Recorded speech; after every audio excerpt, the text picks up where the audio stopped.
Dans la vidéo d'aujourd'hui, on va faire un gros tour de toutes les news de l'écosystème et comme d'habitude, gros tour au niveau des graphes pour voir où est-ce qu'on en est sur BTC et les altcoins. Avant d'aller plus loin, je vous rappelle que si jamais vous avez besoin d'être accompagné dans votre parcours en crypto, vous trouverez le premier lien en description pour rejoindre le Merov Club. On va vous aider vraiment à monter une stratégie personnalisée avec pour objectif que vous puissiez vraiment exploser vos perfs et extraire le plus de valeur possible. Vous avez les portefeuilles crypto qui vous donnent des points d'entrée, des points de sortie. Vous avez nos alphas de trading pour aller surperformer le marché. Et après, vous avez aussi une partie plus passive avec nos algos en automatique sur Bitcoin, Ethereum et Solana pour vous générer du revenu qui est complètement passif. Et vous avez bien évidemment Q42 qui va vous permettre d'avoir un accès anticipé sur tous les jeunes projets crypto en levée de fonds avec pour objectif d'aller générer des gros rendements. Vous êtes énormément à rejoindre le club ces derniers mois et vraiment on vous remercie pour votre confiance et on a plein de retours hyper confiants. Vous avez 196% d'un membre qui a été fait en un peu plus d'un mois. Vous avez derrière ce membre qui nous a dit que son futur lui avait fortement recommandé de rejoindre le Merov Club et pour le coup il est plutôt content, il a fait 36% sur un peu plus d'une semaine. Derrière on est allé générer des super trades, on a fait pratiquement 100% sur XBT, on a fait 114% sur Pengu, etc. etc. Profitez-en. Du coup, au niveau des news de l'écosystème, on commence tout de suite avec Metaplanet qui vient d'annoncer, donc société japonaise, qui vient d'annoncer l'achat de 210 000 BTC d'ici 2027. Donc complètement fou, ça suit un petit peu toutes les news bullish qu'il y a autour de Bitcoin ces dernières semaines. Autre chose, les médias du président Trump viennent d'annoncer finalement une collecte de 12 milliards de dollars potentiellement pour acheter encore plus de Bitcoin. Ça aussi, ça devient quand même complètement fou. On a Vanguard qui déclare détenir 7 milliards de dollars d'exposition BTC. Donc ça continue. On a la société française aussi Blockchain Group qui lève 300 millions d'euros pour acheter toujours plus de Bitcoin. On a aussi eu l'introduction de Circle en bourse qui a dépassé du coup les introductions en bourse de Meta, Robinhood et Airbnb. Donc l'introduction en bourse de Circle a bondi près de 300% au cours de ces 2 premiers jours. Donc ça montre encore une fois la pétence qu'il y a et à quel point la crypto c'est vraiment en train de devenir extrêmement mainstream. Du côté de Michael Saylor, on continue la course à l'accumulation. Il a refait l'acquisition de 1000 Bitcoin pour environ 110 milliards de dollars, donc à peu près à 105 000 dollars par BTC, ce qui lui fait aujourd'hui un total holding à 582 000 BTC, à peu près 70 000 dollars par BTC. Donc voilà, le Michael Saylor qui continue sa course folle à l'accumulation. Derrière, au niveau des banques, on a la Société Générale, la branche, donc la Société Générale Forge, qui est la branche crypto de la Société Générale, qui a lancé du coup un nouveau stablecoin indexé sur le dollar américain. C'est émis sur Ethereum et sur Solana. Donc voilà, ça sera le dépositaire des actifs, ça sera la BNI.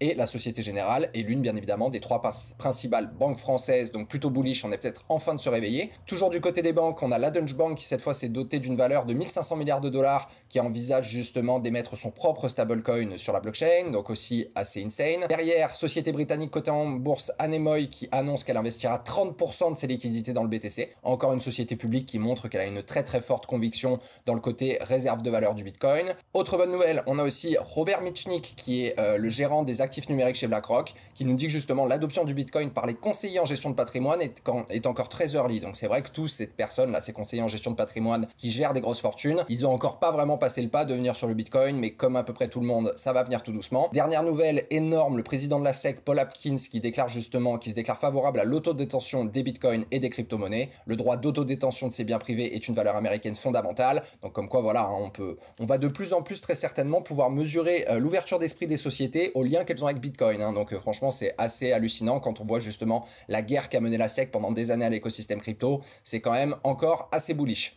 Derrière, au niveau liquidité mondiale, on a la Chine qui vient d'injecter encore 1000 milliards de yuan, donc l'équivalent de 139 milliards de dollars de liquidité, via un reverse repo. Donc voilà, toujours pareil, une forme d'assouplissement quantitatif discret. On voit que la supply monétaire chinoise, elle est en train complètement d'exploser depuis les derniers mois. Bon, c'est un peu le même côté partout, que ce soit du côté des UK, de l'Europe, ça explose, du côté des US, ça explose, etc., etc. Donc voilà, plutôt bon pour nous, parce que comme vous le savez, plus la liquidité mondiale grossit, plus vous avez de liquidité fraîche qui du coup se déverse dans les actifs risqués. Derrière, bon, vous avez sans doute entendu parler de la petite guerre qu'on a vu se mettre en place entre Elon Musk et le président Trump. Donc forcément, quand vous avez l'homme le plus puissant du monde et l'homme le plus riche du monde qui se font la guerre, eh ben, ça amène quand même un petit peu d'incertitude sur le marché. C'est pour ça qu'aussi, quand il y avait eu notamment ces annonces, on avait eu une forme de retracement sur les cryptos. Mais globalement, Musk a déclaré, appelez votre sénateur, appelez votre député, mettre l'Amérique en faillite n'est plus acceptable, tuez le projet de loi, parce que justement, Donald Trump avait annoncé qu'il voulait enlever le plafond de la dette américaine. À la base, Elon Musk, il est quand même venu au gouvernement pour justement mettre un peu le nez dans les dépenses de l'État. Donc forcément, quand vous avez Trump qui le fait venir pour ça et qu'à côté il dit qu'il veut enlever le plafond de la dette américaine, bah l'autre il a se dit mais attends,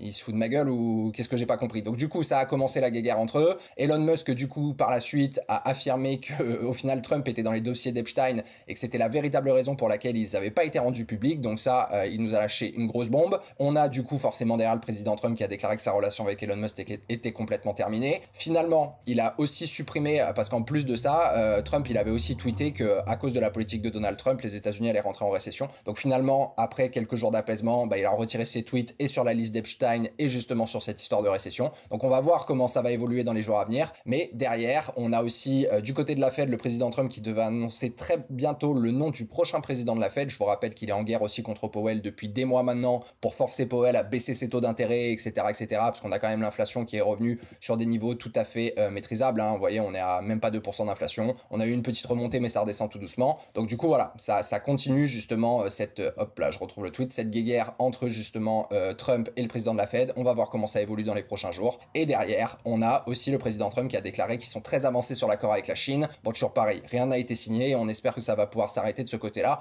Parce que mine de rien, la limite des 90 jours de pause des tarifs de la part de Donald Trump, on arrive bientôt à cette limite. Donc on espère qu'on va bientôt voir des signatures dans ce sens-là. Avant d'aller plus loin, je vous rappelle que si jamais vous êtes intéressé pour vous faire accompagner dans votre parcours en crypto, vous avez en description le premier lien pour rejoindre le Mayor Club. Le Mayor Club, l'intérêt aussi, c'est non seulement sur la partie stratégie, mais c'est aussi sur la partie communauté. Parce que le but du club, c'est aussi que vous puissiez avoir accès à une information qui est triée, que vous puissiez avoir du contenu éducatif, que vous puissiez mieux comprendre l'écosystème dans lequel vous êtes en train d'évoluer. Vous rentrez aussi dans un espèce de cerveau collectif dans lequel vous pouvez apprendre des questions, des interrogations de chacun. On est plus de 2000 dans le club à l'heure actuelle, donc il y a énormément d'échanges. Donc c'est ça aussi l'autre avantage de se faire accompagner en crypto, c'est vraiment d'avoir un accès à une information qui est triée, où vous pouvez avoir le 10% qui est important et pas les 90% qui sont du bruit. Et bien évidemment, vous avez tout le côté stratégie aussi sur lequel on vous accompagne, comme vous le savez. Donc si vous êtes intéressé, premier lien en description. Du côté des ETF, on a l'ETF Bitcoin de spot de BlackRock, le HIBIT, qui devient le premier ETF de l'histoire à atteindre rapidement 70 milliards de dollars d'actifs sous gestion. Derrière, du côté d'Ethereum, ils ont enregistré aussi une série de 15 jours consécutifs d'inflow, la deuxième plus longue série jamais observée, avec pratiquement 1 milliard de dollars à l'injecter depuis le 16 mai.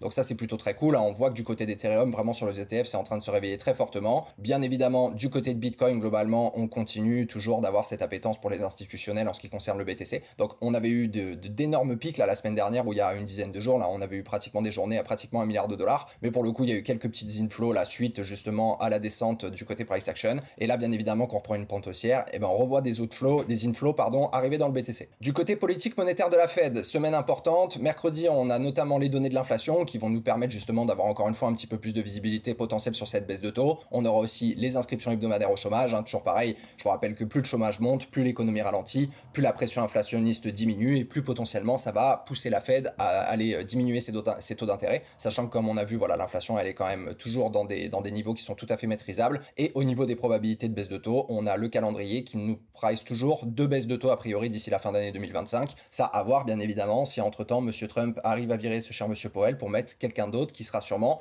un petit peu plus accoutumant. Donc cela étant dit, on se retrouve du côté des graphes, donc on se retrouve sur Bitcoin. Donc Bitcoin, toujours pareil, avait cassé vraiment cette figure en biseau descendant, figure de retournement plutôt haussier. On vient faire notre market structure shift ici, notre retournement de marché. On fait théorie de dos, des hauts de plus en plus haut, des bas de plus en plus haut. On a fait un petit market structure shift en venant casser le dernier plus bas ici qui nous avait permis de continuer cette structure haussière. Donc on rentre dans une vague de correction potentielle en ABC. On est venu retravailler cette zone de fair value gap. Et là, a priori, si on regarde un petit peu justement cette fractalité, toujours pareil, là vous êtes très certainement dans une grande 1, une grande 2, une grande 3, etc. etc. Là, a priori, la vague de corrective, elle serait terminée. On est venu au niveau, on n'est même pas venu taper les 0,382, je crois, au niveau de la profondeur de cette correction. Globalement, ouais, vous voyez, on est resté quand même très très loin des 0,382, donc c'est la preuve qu'il y a toujours un très très fort momentum sur Bitcoin. On a un volume qui est globalement descendant, mais on a quand même des beaux pics de volume acheteurs. On avait le RSI qui avait cassé la ligne des 50, qui a de suite réintégré pour reprendre un momentum haussier. Donc là, a priori, Bitcoin, il serait possible qu'il ait posé ce petit bottom local et qu'il reparte très certainement en direction de la TH dans les prochains jours. Du côté de la Bitcoin dominance, j'aime beaucoup ce que je suis en train de voir. Donc vous vous rappelez, cette grosse figure en biseau ascendant là, qui est aussi plutôt une figure d'essoufflement et de retournement à la baisse pour venir voir justement les liquidités se déverser de BTC vers les altcoins et voir cette fameuse altcoin saison 2025 arriver, parce que je savais que comme moi, vous l'attendez tous avec impatience. Si jamais on vient se faire un tour du côté du un peu plus court terme, on est vraiment en train de mettre en place cette figure de retournement avec potentiellement le dernier plus haut, le gros drop, un retour dans la zone de rechargement de short, donc dans votre zone OTE là, entre les 0,786 et les 0,618 sur Fibonacci. Donc là, on est vraiment dans une zone dans laquelle le rejet pourrait nous amener à ce retournement un peu plus macro entre guillemets. Et là, à ce moment-là, on va voir vraiment la Bitcoin dominance, on l'espère, chuter très fort pour faire en sorte justement que cette liquidité puisse aller se déverser dans les altcoins et voir l'altcoin saison arriver. D'ailleurs, ça se voit pas mal du côté d'Ethereum, Ethereum qui est en train du coup péter à la hausse là son triangle de compression. Il est venu faire son bottom globalement au niveau des 1400. Il fait son market structure shift en venant casser dernier plus haut au niveau des 2000 $. Il crée un énorme déséquilibre de marché, donc là les acheteurs ont explosé les vendeurs. On rentre dans une phase de correction en ABC, ça nous fait une espèce de compression en triangle qu'on est en train de péter par le haut. Donc là potentiellement beau bull flag, hein, si jamais vous voulez commencer à vous mettre un petit peu des cibles potentielles, on pourrait tout à fait regarder commencer à faire du 1 pour 1. Donc vous voyez l'Ethereum il pourrait quand même très rapidement se téléporter assez rapidement. Surtout que si on voit qu'il y a toujours de l'appétence du côté des ETF et qu'il y a justement cet argent qui rentre en spot, ça va ne faire que pousser le prix à la hausse. On avait un volume qui était assez descendant, mais on était sous une compression au niveau des RSI, on est venu clôturer juste en dessous de la ligne des 50, on a tout de suite réintégré, on casse la trendline, on repart sur un momentum haussier. Donc là a priori l'Ethereum qui nous montre des signes de force plutôt très cool. D'ailleurs si on va voir du côté de TH contre Bitcoin, donc là je vous rappelle qui montre la surperformance ou la sous-performance d'Ethereum vis-à-vis de BTC, donc il avait sous-performé pendant très longtemps. Là on a repris justement, on est venu casser le dernier plus haut, market structure shift, on fait une première poussée, on rentre dans cette phase de correction potentielle en ABC, vous avez le cours qui globalement vient se comprimer dans un espèce de triangle, on a l'air de vouloir casser à la hausse, on a aussi repris appui sur la zone des 50 sur le RSI, on repart vers le nord, donc momentum plutôt très haussier, donc pour le coup une chose de plus qui nous montre que potentiellement l'altcoin saison on y est tout près les amis. Derrière du côté de Solana, donc Solana qui nous a posé un bottom aux alentours globalement des 95 $, qui est venu marquer son retournement de marché en faisant son market structure shift ici en venant casser son dernier plus haut. On fait cette première vague, une première poussée, une vague de correction ABC, on est revenu travailler la zone de fair value gap ici qui n'a pas tenu, donc on a quand même pas mal retracé, je crois qu'on est venu au niveau des 0,5, si jamais on regarde sur Sol, ouais, si je prends la mèche juste là, ouais globalement on est revenu juste taper les 0,5, donc vous voyez comme quoi c'était quand même aussi toujours assez chirurgical ces Fibonacci. Donc là potentiellement on a fini aussi cette vague corrective et on est dans une plus grande fractalité de grande 1, grande 2, grande 3, etc. Donc là pour le coup à voir bien évidemment ce que va faire Bitcoin. On a un Solana quand même qui sous-performe un petit peu ces dernières semaines, on est venu quand même proche de la zone de survente au niveau du RSI, on a un volume qui est quand même assez descendant, mais là on est revenu clôturer au-dessus de la ligne des 50, momentum plutôt haussier, donc pour le coup si Bitcoin et Ethereum continuent de pousser, il y a quand même de fortes probabilités que Sol continue de pousser aussi, donc ça plutôt très cool pour nous. Autre courbe importante aussi, là on est sur le total 2 qui est le total market crypto en enlevant BTC, donc là pour le coup vous voyez qu'on est en train vraiment de repousser, donc ça c'est intéressant, c'est ça qui nous montre aussi, enfin qui corrèle avec le fait qu'on voit la Bitcoin dominance qui diminue, ça veut dire qu'on a vraiment une reprise de force au niveau des altcoins. Bon c'est notamment drivé par Ethereum qui franchement a l'air de vouloir vraiment pousser. Derrière, autre chose à regarder aussi qui est toujours intéressant, c'est le total market cap, mais cette fois en enlevant BTC et Ethereum, on voit quand même que même sans Ethereum il y a quand même de la force, donc ça c'est plutôt cool. Et après toujours intéressant aussi de regarder ce qui s'appelle le Other, qui est le total market cap qui exclut le top 10 contre le BTC. Donc ça c'est un peu la profondeur de vos altcoins contre le Bitcoin, et là on voit qu'on reprend une surperformance potentielle, on espère un début de vague haussière justement sur la profondeur des alts sur les altcoins en excluant justement le top 10, donc ça plutôt intéressant à regarder. Et après on a le Other justement tout seul qui est le total market cap en enlevant le top 10, et là pareil on voit que ça commence quand même à reprendre une sacrée belle tête, on a recassé la ligne des 50 sur le RSI, il y a quand même un volume qui est assez haussier, donc pour le coup voilà plutôt quand même très intéressant là-dessus, on espère que ça va continuer de pousser. Derrière Near Protocol, donc Near Protocol qui a quand même pas mal sous-performé, il a eu quand même une grosse vague corrective, on est revenu en zone de rechargement de short, donc de long pardon, on a fait un bottom à 1,80, on vient casser le dernier plus haut, market structure shift, on fait cette première poussée en 1, 2, 3, 4, 5, on vient faire une belle correction en ABC, on revient en zone de rechargement de longue qui est, je vous le rappelle, entre les 0,786 et les 0,618 de Fibonacci, donc là qui est une zone OTE d'Optimal Trend Entry, donc là pour le coup c'était quand même potentiellement une bonne zone pour essayer d'accumuler du NIR, et là a priori on voit qu'en plus on est venu casser une trendline sur le RSI, on est en train de reprendre la ligne des 50, donc momentum plutôt haussier, donc voilà, à mon sens il y a quand même pas mal d'altcoins qui nous montrent qu'au niveau de cette fractalité, on a poussé cette grande 1, je pense qu'on est pas mal sur pas mal d'altcoins, on a fini cette grande 2, et là à mon avis on va attaquer cette phase de poussée numéro 3, et on espère vraiment voir cette Bitcoin dominance craquer très fort pour voir justement cette liquidité partir dans les alts. Du côté de Tao, même chose, donc globalement voilà, petit bottom au niveau des 170 $, market structure shift, explosion, une grande vague 1 en 1, 2, 3, 4, 5, on fait une belle vague corrective en ABC, on n'est pas revenu en zone de rechargement de longue, moi j'aurais bien aimé la revoir sur Tao, j'avais pas mal d'ordres qui étaient placés, mais bon encore une fois c'est pas grave, hein, on peut pas toujours acheter le bottom et vendre le top, donc pour le coup on est venu parfaitement sur les 0,382, premier arrêt classique dans une continuation de tendance haussière, on était sous trendline au niveau du RSI, on casse la ligne des 50, ça confirme, il y a des petits pics de volume haussier plutôt acheteurs, donc voilà, plutôt cool sur Tao. Moi je pense qu'on est reparti là dans cette grande vague 3, et du coup potentiellement on va pouvoir aussi commencer à se tracer, hop là, à se tracer des objectifs potentiels, donc si vous avez fait votre vague 1, que vous avez fini votre vague 2, là ce qui va être intéressant d'aller chercher c'est potentiellement des 1, des 1,618, donc vous voyez si on va taper les 1,618, on va vite se retrouver en ATH du côté du Tao. Du côté de Render, pareil, double bottom, market structure shift, on pousse 1, 2, 3, 4, 5, on est dans une grande 1, on a fini la grande 2 qui s'est décomposée en 3 sous-vagues A, B, C. On est revenu en zone de rechargement de short, donc là a priori on a envie de repartir. On avait aussi le RSI qui était sous une espèce de trendline baissière qu'on est en train de casser. On n'a pas encore cassé les lignes des 50. Je pense que quand on va casser sur le render, on va pouvoir se reprendre une direction haussière sympa. Et pareil, si jamais vous avez envie de vous mettre un petit peu des objectifs, vous prenez le bas de vote 1, le haut de vote 1, le bas de vote 2. Et là derrière, vous allez chercher des 1, des 1,618, etc., etc. Donc si on va taper les 1, on va se retrouver au 6,50. 1,618, on se retrouve au 8,30. Et si on va taper les 2,618, ce qui serait quand même une énorme back 3, on se retrouvera rapidement au niveau de la TH, globalement au niveau des $11 sur Render. Du côté de notre ami Avax, même chose, bottom au niveau des $14. On vient casser le dernier plus haut, market structure shift, on pousse 1, 2, 3, 4, 5. On fait une belle vague corrective en ABC. On retourne zone de rechargement de longue, on reprend une direction haussière. On a cassé justement cette trendline baissière aussi au niveau du RSI. On clôture au-dessus de la zone des 50. On reprend un momentum tranquillement haussier sur notre ami Avax. Donc pareil, si jamais on a fini notre vague 2, on est une grande 1, une grande 2. On va chercher des objectifs de grande 3, 1 pour 1 au $30, à 1,618 au $38 et au 2,618 au niveau des $50. Du côté de notre ami Sui, on fait le bottom au niveau des 1,74. On vient faire notre retournement de marché en cassant le dernier plus haut des $2,50.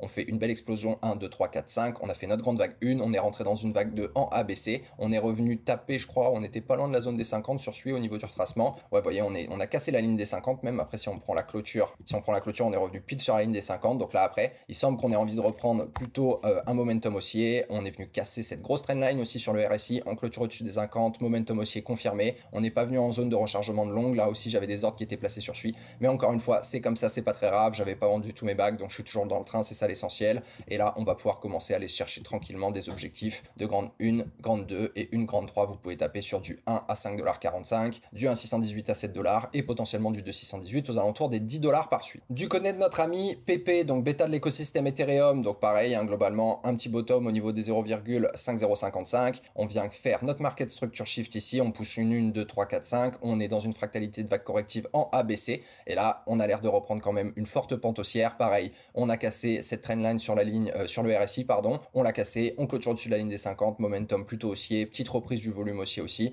Et globalement, on est venu chercher au niveau de cette vague de retracement. On est venu taper globalement, on n'est même pas venu, on a dû venir au niveau des 0,5. Et là, on reprend une pente haussière. Donc, a priori, si jamais le momentum continue de se voir de façon un peu générale sur les altcoins, bah, PP, il a l'air d'être reparti dans sa grande 3. Hein. Donc, si jamais on va chercher un petit peu des objectifs théoriques, hop là.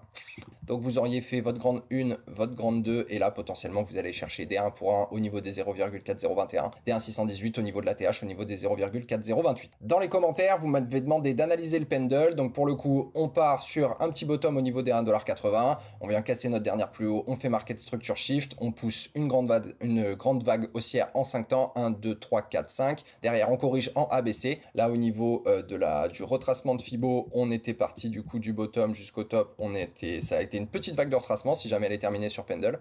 Pour le coup, on n'est même pas venu chercher les 0,382 et là on a l'air de vouloir reprendre plutôt une tendance haussière. On avait aussi le RSI qui était sous trendline, on a clôturé sous les 50, on les reprend très vite, on reprend un momentum haussier. Donc là a priori, si jamais vous avez fini, toujours pareil, hein, votre fractalité globalement, hop là je vous montre ça, si vous avez fini votre fractalité de grande vague 1, grande vague 2 et qu'on est reparti dans une 3, quels seraient les points intéressants à garder en tête pour potentiellement une prochaine zone de profit au niveau du pendule? Bah, vous allez chercher des 1 pour 1, donc au niveau des $6,50, vous pouvez aller chercher des 1,618 au $8,30, ou si vraiment c'est une grosse vague 3, on pourrait se retrouver au $11,20 pour les 2,618 côté pendule. Comme d'habitude, n'hésitez pas à me laisser un petit commentaire avec le nom de la crypto que je voulais que j'utilise dans les prochaines vidéos. Bon, il y a énormément de cryptos qui sont en train de sortir, donc je pense que pour le coup, ce que je vais faire, c'est que je vais à chaque fois garder les deux qui ont été le plus cités, et je vous ferai voter pour la prochaine vidéo, parce que sinon, je vais pas m'en sortir si je commence à devoir toutes les analyser. Du côté de notre ami WIF, donc cette fois, bêta de l'écosystème Solana, donc un petit bottom au niveau des 0,30, on vient faire notre market structure shift, on pousse 1, 2, 3, 4, 5, on rentre dans une phase corrective en ABC.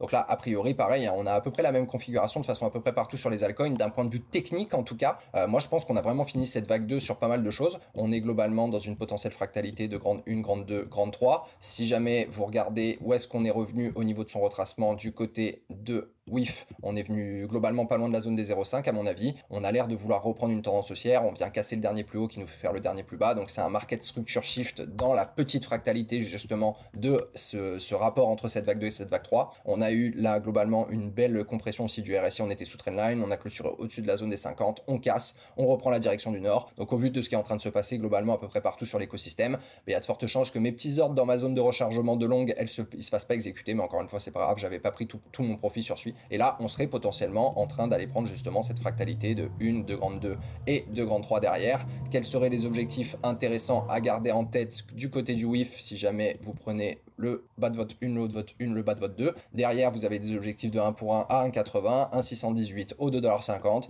Et si jamais on pousse vraiment très très fort, on va se retrouver rapidement aux alentours des 3,50$ si on va chercher les 2,618 sur l'extension côté WIF. Du côté de Bonk, cette fois, bêta de l'écosystème Solana, donc pareil, double bottom au niveau des 0,509. On vient faire notre market structure shift, on pousse 1, 2, 3, 4, 5. On retrace en ABC, on est toujours dans cette fractalité de grande 1, grande 2, grande 3. On est venu dans la zone de rechargement de longue, donc moi j'ai quelques petits ordres qui se sont fait exécuter sur Bonk, je suis plutôt content. Derrière, quels sont les points importants à garder en tête si jamais on est bien dans cette fractalité de grande 1, grande 2, grande 3. Si jamais on continue de pousser, parce qu'en plus, vous voyez, on n'a pas encore tout à fait clôturé au-dessus de la ligne des 50, mais on était sous trendline aussi. Donc là, on va vraiment reprendre un momentum très certainement plus haussier sur Bonk. On pourra aller chercher des objectifs de 1 pour 1 au 0,4031. On ira chercher des 1,618 au 0,4041 et des 2,618 au 0,4059. Donc pour le coup, voilà, plutôt bon setup d'un point de vue technique sur le Bonk qu'on espère va se remettre à surperformer tranquillement notre petit Solana. Du côté de notre ami Popcat, aussi même chose, compression sur le RSI, on casse, on va clôturer au-dessus de la ligne des 50, on est toujours dans cette fractalité également de grande 1, grande 2 et derrière une grande 3, on a fait notre market structure shift, on a fait une poussée en 5 temps, on a fait une vague de correction en 3 temps, on est revenu pile toucher la zone de rechargement de longue, c'était chirurgical au centime de dollar près, et là derrière, a priori, on a envie de reprendre une pente haussière, surtout si on continue de voir ça se confirmer du côté du RSI. Donc quels seraient les points intéressants aussi globalement à garder en tête du côté de notre ami Popcat, grande vague 1, le bas de vote 2, et là on partirait sur une 3 au 1 pour 1 au 0,84, au 1,618 au 0,17 et au 1,17 pardon, et si jamais vous allez jusqu'au 2,618, on ira rapidement chercher les 1,71 côté Popcat. Donc là voilà, on va peut-être enfin revoir cette zone de surperformance arriver sur les alts, on a hâte, on espère que tout va bien se passer du côté macro, BTC, etc. Pengu aussi qui fait plaisir, qui nous reprend bien la direction du nord, on a cassé cette belle trendline sur le RSI, on est au-dessus des 50, momentum haussier, bottom au niveau des 0,003, on fait market structure shift en poussant 1, 2, 3, 4, 5, on fait une vague corrective 2 en 1, 2, 3, on vient pile aussi au centième de dollar près retoucher la zone de rechargement de longue avant a priori continuation de tendance haussière. Donc la même chose, hein, globalement vous commencez à comprendre, on est dans cette grande fractalité de grande 1, grande 2, grande 3, grande 4 et grande 5, on ira celle-là les calculer un petit peu plus tard. Les points intéressants à garder en tête du côté de Pengu, si on a fait le haut de vote 1, le bas de vote 2, on va chercher des objectifs de 1 pour 1 à 0,023, des 1,618 à 0,032 et des 2,618 à 0,047 et on reviendrait très très proche de la TH sur Pengu. Mais voilà, on est content, il y a enfin du momentum et de l'attraction qui revient. Très bon bêta de l'écosystème Ethereum, un écosystème abstract qui a un layer de 2TH. Donc pour le coup, voilà, toujours pareil, hein, faites bien vos propres recherches, tout ce que je vous dis, c'est en rien un conseil en investissement. Du côté de notre ami Fog, très très grosse conviction du club, bottom globalement à 0,025, market structure shift, on pousse 1, 2, 3, 4, 5, on vient dans cette fractalité aussi de vague corrective, la grande 2 en A, en B et en C, on revient pile zone de rechargement de longue, très bonne zone pour accumuler, même si moi j'avais des ordres quand même qui étaient un petit peu plus bas. Je suis un peu dégoûté qu'on n'y soit pas venu, mais encore une fois c'est comme ça, belle compression sur le RSI, on était en venu en dessous de la ligne des 50, on casse, on clôture au-dessus des 50, on reprend un fort momentum aussi, et puis là ça se voit quand même qu'il y a de l'attraction, volume qui est quand même assez descendant, mais ça c'est pas tant un problème que ça. Donc là globalement aussi, quels seraient les points intéressants à garder en tête du côté de notre ami le Fog, si on a fait note 1, note 2 et qu'on va chercher une 3 à 1 pour 1, vu la puissance qu'il a, ça m'étonnerait, je pense qu'on ira chercher plus, c'est au niveau des 0,15, si on va chercher les 1,618 au niveau des 0,21, et si jamais vraiment on pousse les 2,618, on ira chercher les 0,31 sur Fog, et ça serait plutôt très cool. Du coup, du côté de Mog, bêta de l'écosystème Ethereum, donc petit market structure shift, ici quand on est venu casser notre dernier plus haut après le bottom, là on vient pousser en 1, 2, 3, 4, 5, on fait notre vague corrective de en ABC, on n'est pas venu retoucher la zone de rechargement de longue, malheureusement moi aussi j'avais des ordres qui étaient placés, on s'est pas fait exécuter, mais c'est pas grave, je pense qu'on est venu au niveau des 0,5, on aurait bien aimé se faire exécuter, mais bon encore une fois c'est comme ça, c'est pas grave, moi j'ai gardé un petit peu de Mog bien évidemment, donc j'ai encore une bonne partie de mon bac qui est dans le train, on avait cette belle compression sur le RSI, on est en train de casser la trendline, on a cassé la ligne des 50, momentum plutôt haussier, donc là toujours pareil, hein, même chose, hein, globalement si vous voulez aller vous chercher des petits objectifs pour une potentielle vague 1, une vague 2 et une vague 3, on va chercher des 1 pour 1 au niveau des 0,502, on va chercher des 1,618 au niveau des 0,5027 et on va chercher des 2,618 au 0,5040, donc là potentiellement une belle vague 3 qui nous attend sur le MOG et on espère que nos bagues vont faire des petits. Voilà les amis, c'est tout pour moi. J'espère que cette vidéo vous a plu. Comme d'habitude, n'hésitez pas à liker, à commenter et à vous abonner à la chaîne si vous voulez voir plus de contenu comme celui-ci. Je vous rappelle que si vous cherchez à vous faire accompagner en crypto, vous avez le premier lien pour rejoindre le club dans la description. Et je vous rappelle encore une fois que tout ce qui a été dit dans cette vidéo n'étant un conseil en investissement. Faites bien toujours vos propres recherches, gérez bien votre risque et surtout n'investissez que ce que vous êtes prêt à perdre. Prenez bien soin de vous, que le marché vous soit favorable, ça a l'air d'être le cas. Je vous dis à très vite pour une prochaine vidéo.